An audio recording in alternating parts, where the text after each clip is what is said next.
بسم الله الرحمن الرحيم إن الحمد لله والصلاة والسلام على رسول الله اللهم صل على محمد النبي الأمي وعلى آله وسلم تسليما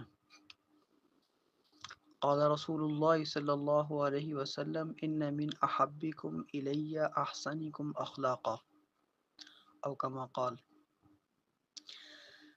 حدیث مبارکہ کا ترجمہ یہ ہے: تم میں سے وہ شخص میرے نزدیک زیادہ محبوب ہے جو زیادہ اخلاق والا ہو، جس کے اخلاق زیادہ اچھے ہوں۔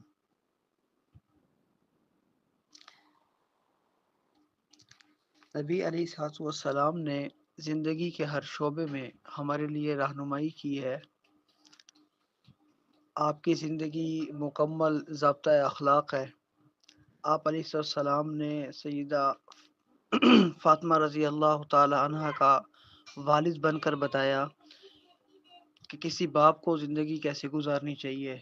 اسی طرح آپ نے ازواج مطہرات رضی اللہ عنہن کا خاوند بن کے بتایا کہ خاوند کو کیسے رہنا چاہیے۔ اسی طرح آپ نے تجارت کی شام تک آپ کے اور آپ نے مکہ کی سنگلاخ پہاڑیوں میں مزدوری کر کے دکھائی کہ کس طریقے سے انسان کو مزدور یا تاجر بن کے رہنا چاہیے۔ غرض زندگی کا ہر شعبہ ایسا ہے کہ جس میں نبی علیہ السلام کی رہنمائی موجود ہے۔ تو سب سے زیادہ اخلاق جو تھے وہ نبی علیہ السلام کے تھے۔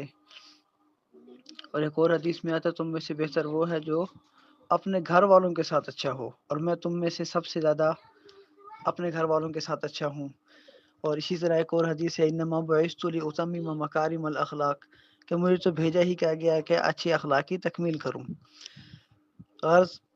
عرض کرنے کا مقصد یہ ہے کہ زندگی کے جتنے بھی شعبے ہیں ان میں نبی علیہ السلام کی رہنمائی موجود ہے۔ تو اس میں میرے اور آپ کے لیے سبق یہ ہے کہ ہمیں حضور کی سیرت، حضور کے کردار سے اپنی زندگیوں کو سنوارنے کی ضرورت ہے۔ اللہ پاک مجھے بھی آپ کو بھی سمجھنے کی، عمل کرنے کی توفیق عطا فرمائے۔